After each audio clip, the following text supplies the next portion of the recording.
Hi friends, मैं आज आपको ना कुछ ड्राई फ्रूट्स के बारे में बताना चाहती हूँ कि ड्राई फ्रूट्स खाना बहुत ही सही है अपने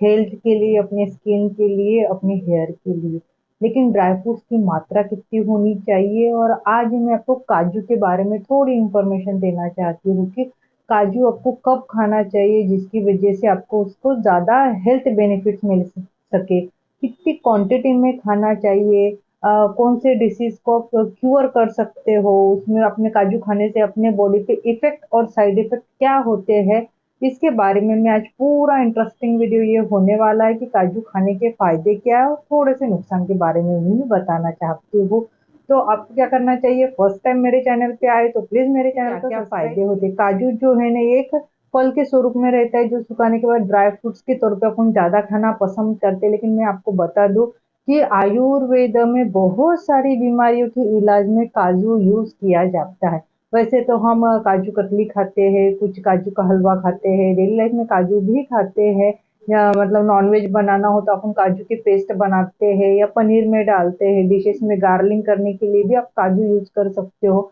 हर एक स्वीट्स की डिश में भी काजू डाला जाता है। काजू का फ्रूट्स हो गया, उसकी छाल हो गई, उसके पत्ते हो गए, ये भी आयुर्वेद में बहुत सारी बीमारियों का इलाज ये कर सकते हैं। अगर मैं आपको आयुर्वेद के हिसाब से पहले बता देती हूँ, काजू खाना हेल्थ के लिए बहुत ही अच्छा रहता है। उसमें कैल्शियम, न्यूट्रिशन, फाइबर, आयरन, ऐसे बहुत सारे पोषक घटक रहते हैं जो आपको हेल्दी रखने में मदद करते हैं। इसमें क्या रहता है, जिसका हाई ब्लड प्रेशर है या फिर ट्राइग्लिसराइड बढ़ा है, ये भी ये कम करने में मदद करता है। इसमें प्रोटीन और ऊर्जा का प्रमाण ज्यादा होने के कारण अपने ब्रेन हेल्थ को और अपने को एनर्जेटिक रखने के लिए भी काजू ये आपको मदद करता है। एंटी इंफ्लामेटरी गुण इसमें पाया जाता है जिसकी वजह से आपको सूजन हुई होगी बॉडी में, या किसी डिसीज के कारण बॉडी में जनरली सूजन रहती है, तो अगर आप डेली लाइफ में काजू खाते होगे, लेकिन कितनी मात्रा में खाना है मैं आपको लास्ट में बताने वाली हूँ। डेली मात्रा में अगर आप काजू खाते होगे तो वो आपको ज्यादा इम्पेक्ट करेगा, अंदरूनी जो सूजन रहती है ना उसको भी ये कम करने का काम करता है, क्योंकि इसमें एंटी इंफ्लामेटरी गुण ये पाया जाता है। एंटी बैक्टीरियल, एंटीवायरल भी ये रहता है। अगर आपको टीथ से रिलेटेड कोई प्रॉब्लम हो गई या गले में खराश हो गई, तो आपको क्या करना चाहिए, जो काजू के पत्ते जो रहते हैं ना या फिर छाल जो रहती है ना, इसको बॉईल करके ठंडा होने के बाद उसको आपको गार्गल करना चाहिए विथ सेंधा नमक उसमें डाल के। जो भी आपका मतलब गले में इन्फेक्शन हो गया, टीथ से रिलेटेड प्रॉब्लम होगी, जैसे टीथ में खून आना, कैविटी होना, स्वेलिंग होना, पेन होना, तो डेफिनेटली काजू के पत्ते या जो छाल है इसको बॉईल करके काढ़ा करके आप गार्गल करेंगे तो उससे आपको ज्यादा बेनिफिट्स मिलेगा ही मिलेगा। अब तीसरा, लूज मोशन सब जन को होते रहते, छोटे बच्चे को ज्यादातर होते हैं, उसमें भी काजू, छोटे बच्चे बोले तो एकदम 6 महीने के पहले की बात नहीं कर रही हूँ मैं, 1 साल के ऊपर के बच्चों की बात कर रही हूँ। तो अब काजू की छाल या काजू की जो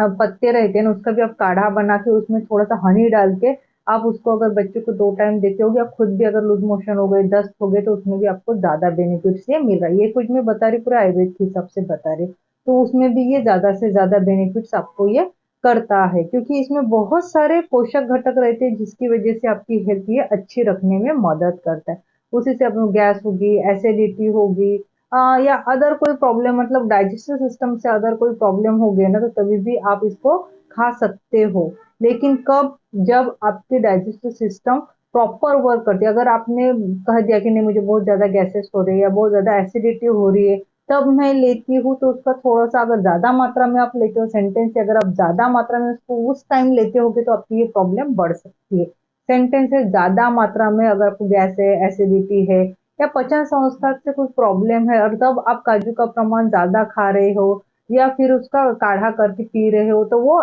उस टाइम अगर आप ज्यादा प्रमाण में लेते होगे तो आपके जो सिम्टम है इंक्रीज होने के चांसेस ये रहते हैं। इसमें बहुत सारे पोषक घटक रहते हैं, अपने ब्रेन के हेल्थ के लिए भी बहुत सही रहता है, अपने को स्ट्रोक से बचाने का काम करता है काजू, क्योंकि मैं आज मेन मेन ही बेनिफिट बताने वाली हूँ, पूरा डिस्क्राइब नहीं करने वाली हूँ। तो जो काजू है ना, अपना ब्रेन के हेल्थ के लिए भी जो अच्छा रहता है, बच्चों को मतलब ब्रेन डेवलपमेंट करने के लिए, उनका फोकस बढ़ाने के लिए डेली लाइफ में बच्चों को आप काजू दे सकते हो, काजू वाला दूध दे सकते हो, या कुछ डिश में बना के आप काजू दे सकते हो, दूध में थोड़ी सी हल्दी और काजू का पेस्ट भी आप बना के दे सकते हो, बच्चों के लिए ज्यादा ये बेनिफिट करता है। इसमें कैल्शियम की मात्रा भी ज्यादा रहती है, जैसे आर्थराइटिस के पेशेंट हो गए या एज के हिसाब से अपने बॉडी में थोड़ा स्वेलिंग आता है, पेन दर्द चालू हो जाता है, आर्थराइटिस, गाइटिस, कट-कट आवाज़ आना चालू हो जाता है, तो डेली लाइफ में अगर आप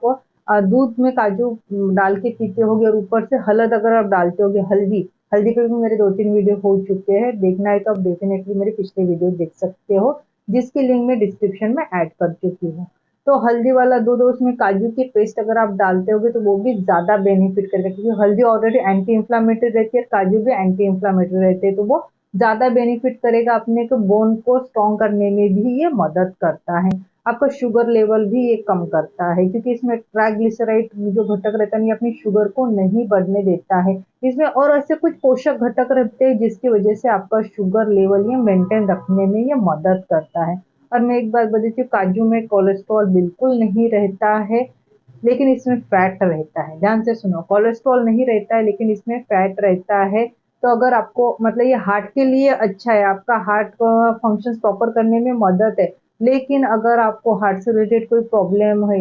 या कोई क्रॉनिक प्रॉब्लम हो गया हार्ट से रिलेटेड, तो तब उस टाइम आपको काजू नहीं खाने हैं। मेरा सेंटेंस है, तब उस टाइम आपको काजू नहीं खाने हैं, आपके प्रॉब्लम ये बढ़ सकते हैं, क्योंकि इसमें फैट रहता है। फैट होने के कारण आपको हार्ट से रिलेटेड प्रॉब्लम या ब्लॉकेज होने के चांसेस ये बढ़ सकते हैं। डेली लाइफ में खाओ, अगर आप डेली लाइफ में खाते होगे तो आपको हार्ट को अच्छा रखने में मदद करेगा, लेकिन आपको हार्ट से रिलेटेड प्रॉब्लम है उस व्यक्ति ने काजू खाना थोड़ा अवॉइड करना चाहिए।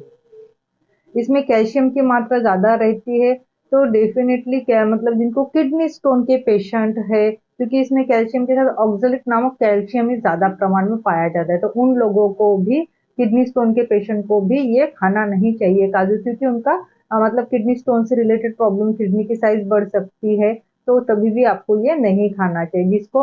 यूटीआई का प्रॉब्लम है या यूरिन के समय थोड़ी जलन होती होगी या कम मात्रा में होती होगी, स्मेल होती आती होगी, हमेशा हमेशा यूरिन पास करते जाना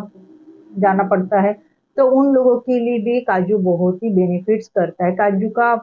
पत्ते जो रहते हैं उसका या फिर उसकी जो छाल रहती है उसका आप काढ़ा बना के उसमें मध डाल के अगर आप एक टाइम पीते होगे दिन में, ध्यान से सुनना, दिन में अगर आप एक ही टाइम पीते होगे तो अपर मूत्र संबंधित या यूटीआई संबंधित प्रॉब्लम में कम होने के ज़्यादा चांसेस रहते हैं। लेकिन मैंने काजू की छाल बोला है या काजू के पत्ते बोला है, ध्यान से सुना, काजू नहीं बोला है मैंने। तो आप इसका काढ़ा बना के आप पी सकते हो, ज़्यादा बेनिफिट करेगा, आपका बीपी कंट्रोल करने में भी ये मदद करेगा, क्योंकि इसमें पोटेशियम रहता है, उसी के साथ कॉपर भी रहता है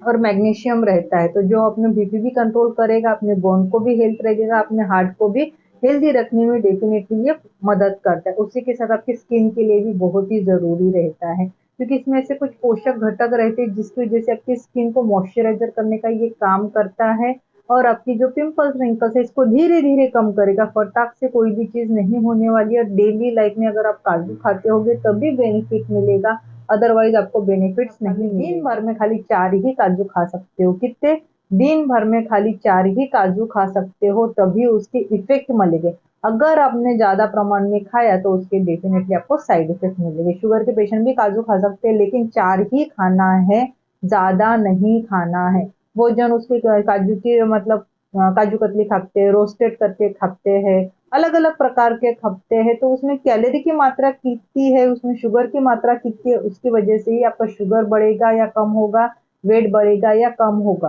तो आपको ध्यान में रखना चाहिए, प्लेन काजू या रोस्टेड करके जिसमें नमक वगैरह कुछ डाला नहीं रहता है, खाली प्लेन किया या प्लेन मार्केट से लाए, सवेरे उठ के 4 काजू खाए तो वो भी बहुत ही ज़्यादा बेनिफिट करता है। या दूध में आप दूध पीते होगे तो काजू मिला के आप दूध पियो। वो जन भिगो के भी खाना पसंद करते हैं तो अच्छी बात है, कोई प्रॉब्लम नहीं, खा सकते हो, भिगो के भी आप खा सकते हो, रोस्टेड भी खा सकते हो, लेकिन उसमें ज़्यादा नमक अलग-अलग प्रकार के रहते हैं, तो वो आपको नहीं खाना है, उससे आपका वेट गेन हो सकता है, शुगर बढ़ सकता है। तो काजू पे आधारित मेरी इन्फॉर्मेशन अगर आपको अच्छी लगी हो तो प्लीज़ मेरे वीडियो को लाइक कीजिए, शेयर कीजिए, और फर्स्ट टाइम मेरे चैनल पे आए तो प्लीज़ मेरे चैनल को सब्सक्राइब